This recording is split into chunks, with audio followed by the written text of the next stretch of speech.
Welcome to the Savvy Shopkeeper Retail Podcast. I'm your host, Kathy Cruz. Just like you, I'm an independent retail business owner. I love the home decor and gift boutique I co-own with my sister, but I don't want it to consume me or my life. Join me each week as I share lessons learned, helpful tips, and valuable information for your retail business and life. Whether you're buying your products or making your products, whether you're a $25K business or a $2.5 million business, I'm on a mission to help indie retailers work less, profit more, and grow. Let's get started on today's episode. Welcome to episode 198 of the Savvy Shopkeeper Retail Podcast. Reasons to change or not to change your business model. I'm your host, Kathy Cruz.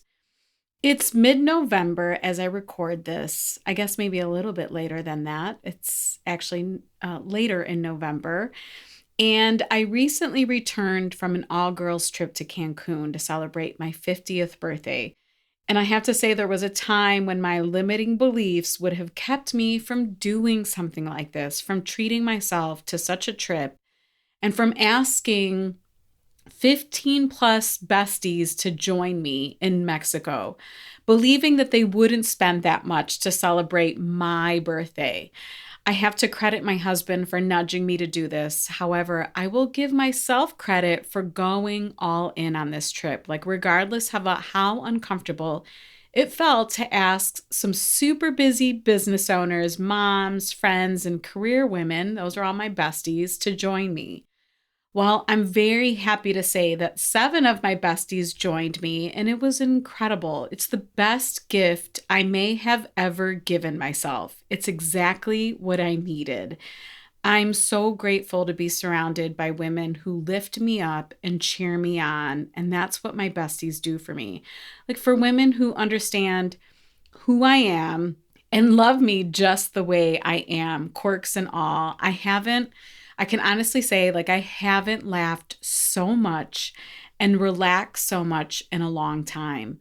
I really disconnected for 5 days, and it felt refreshing to not work, to not post on social media, to not feel compelled to answer messages or emails, to just let myself sit around in a pool outside or on my balcony and just enjoy the beautiful scenery, my friends, the weather, all the things, Cancun. I came back energized, and then my husband surprised me with the most incredible surprise birthday party. To say the past 10 days have been a whirlwind is an understatement. And now as I record this, I'm preparing to host both of our families for Thanksgiving. But I wouldn't change it for anything. So thank you to my husband for being so incredibly thoughtful, and to my besties for making my 50th birthday so special and so fun.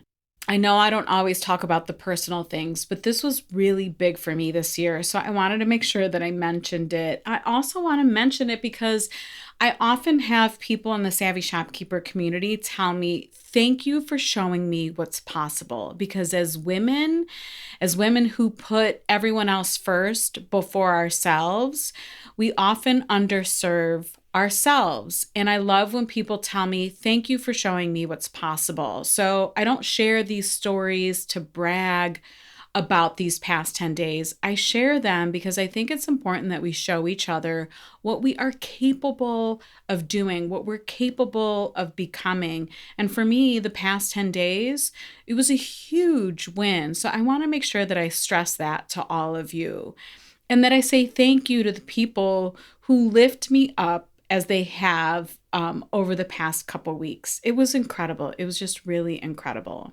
All right, so it's time to move on to this episode. My intention for this episode is to share my thoughts about what to consider when you want to change your retail business model. And I have a disclaimer, and it's important that I share this first. Please listen to this episode in its entirety. I do not take making this decision lightly. I want you to have the data, the research, and any information necessary to help you feel confident about such a big decision like this. With the new year approaching, I know many of us take the end of the year to ponder and reflect. I do that myself. I get it.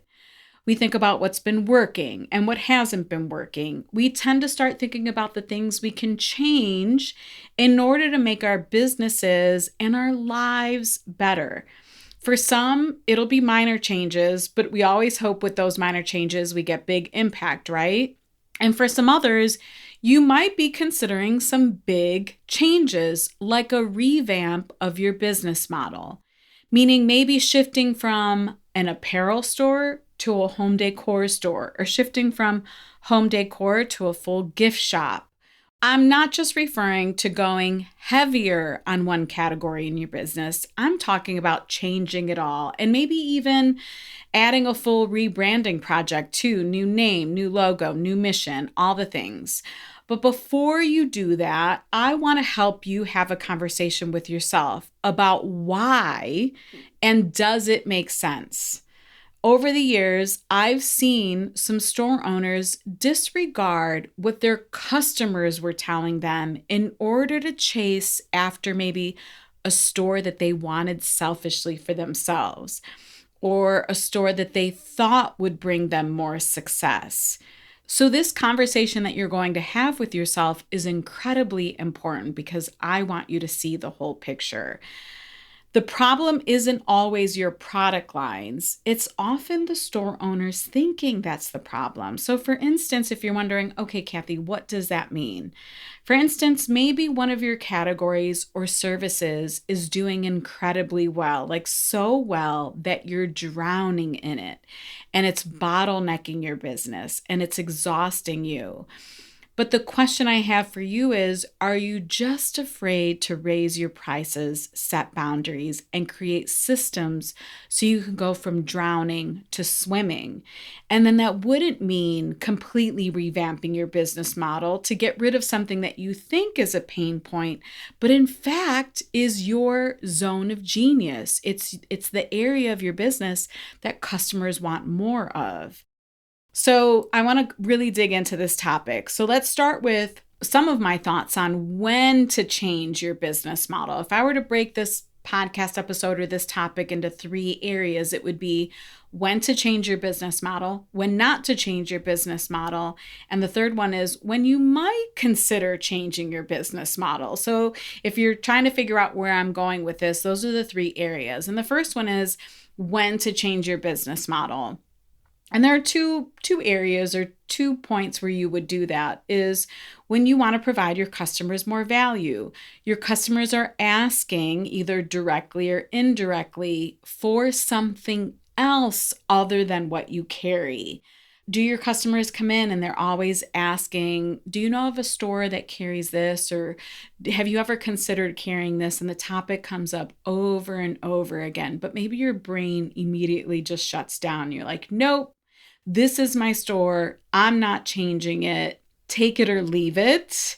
That's a time that you might want to consider changing it. What are your customers asking for? How can you provide them more value, particularly based on what they're looking for, or knowing that there's a gap in your neighborhood or in your community that you could fill if your brain was just willing to go ahead and explore the idea of changing your business model. This episode is brought to you by my free resource, 100 plus social media ideas and prompts for retail store owners. It's easy to get into a rut with social media marketing and not know what to post about. Get this 21-page downloadable resource filled with a list of long ideas so you can be inspired to post and market your brick and mortar store. Visit savvyshopkeeper.com/100 ideas. That's the number 100 and the word ideas all together. savvyshopkeeper.com/100 ideas and sign up for my newsletter to get the list. The other one is, do you have a lack of conversions? Is your store full of items and you have good or great foot traffic, but it's not converting to customers buying from you? It's not converting into sales. That means maybe you are missing the mark. Maybe you're not providing customers or the people in your neighborhood or community what they need and or are looking for. So if I were again to go back to when to change it is you would be providing your customers more value, or if you see that you have a lack of conversions, but you have a decent amount of foot traffic. Those are two times to change your business model or to consider changing your business model. On the flip side of that, here are some of my thoughts on when not to change your business model. And of course, the first one is your mindset. If you really dig deep and ask yourself, am I doing this because I have FOMO, because I'm envious of another store or store owner, or because my competition keeps copying me? Those are things that I really want you to think about. Whether you're in a group like Master Shopkeepers or not, we all follow other store owners on social media. We all have retail business neighbors that we see what they're doing. It can be easy to see another group member's store on Instagram, for example, or to watch your business neighbor on social media. And just seeing everything that they're doing makes you want to drool and causes envy. But like I've said before, another store's business is none of your business. When you start to make decisions from someone else's lens, you lose vision for yourself. You lose your vision at what will work for your business. So it's really important to dig deep on this part. Are you changing your business model because of your mindset? Because you think you're missing out on something, because you're envious of another store, because of what competition is doing? The other part of when not to change your business model is demand. Are your customers asking for more of something you already do? And if that's the case, ask yourself, can you accommodate this? If I go back to what I said at the beginning of this episode, in some instances, it will make sense, like I mentioned earlier. Can you raise your prices, set boundaries, create systems, and or hire to fill the demand? Are you telling yourself, like, let's say, for example, I hear this a lot from stores that do monogramming. There's so much demand for it. And then all of a sudden they get so overwhelmed. They're like, nope, I can't. But what's really happening is they're afraid to raise their prices, to set boundaries around customers who are overly demanding or pushy, to create good systems around taking these orders and fulfilling the orders, or they're afraid to hire. All of those things are just holding you back from really growing a category in your business that could actually do well. But for whatever reason, you're viewing it as a drain. It's exhausting you. And then all of a sudden, what people are asking you for becomes a problem. It shouldn't be a problem. I would tell you to flip it and figure out how to make this better for yourself, how to make it better for your customers so that you can fill the demand with some peace instead of from exhaustion. Okay, so far I've mentioned two things when you don't want to change your business model. When you need to work on your mindset instead, or when you have demand but you want to figure out, or you can figure out how to fill that demand. And the last one is low revenue. Do customers love what you have? Almost everyone who comes in makes a purchase. Your conversions are fantastic, but you have low revenue. And that's when we start to beat ourselves up. Like, we're thinking, I know I should be generating more money in this or more revenue in this business. So my question to you would be, what can you do to market your business more? If that's the case, do not change your business model just because you have low revenue. I would tell you then to focus on your marketing effort. What can you do to get more people in? Because clearly, if your conversions are great, it's that you are serving your customers and your community what they want. What you need to focus on instead is getting more foot traffic in your store. And then the last part of this is when you might consider changing your business model. And really, this is just one thing that I wanted to mention is if you're burned out, and a lot of you are going to be like, okay, Kathy, we're all burned out. And I get it. I understand that we're all probably tired oftentimes from running our businesses, but this is extreme burnout. And I really want to be careful with this one because burnout can often be fixed with mindset work. But is it simply time for a change? And will this change make all the difference for you and your customers? Just again, something to consider. I don't want everyone in retail to run with this one and say, well, Kathy said if I was burned out to go ahead and change my business model. This is going to be a unique situation. It isn't going to apply to most people. There's a difference between tired and between extreme burnout. Again, this is a tough one, but I thought important to mention. So I'm going to go ahead and wrap this one up. I made this short and sweet because it is Q4, because it is December, and we're in the thick of it all. And I want to just add that disclaimer again that I do not take making this decision lightly. I want you to have the data. So go ahead and run numbers if you need to. Look at your statistics. Look at your average order value and your revenue and your conversions. Do all of that so that you can make a decision from a clear picture. Do the research and get the information necessary to help you feel confident about a decision like this. So if it's time for you to have this conversation with yourself, and this isn't going to apply to many of you, I do want you to take it seriously. And I want you to make the decision again from solid data, from a rested place, and from a healthy mind.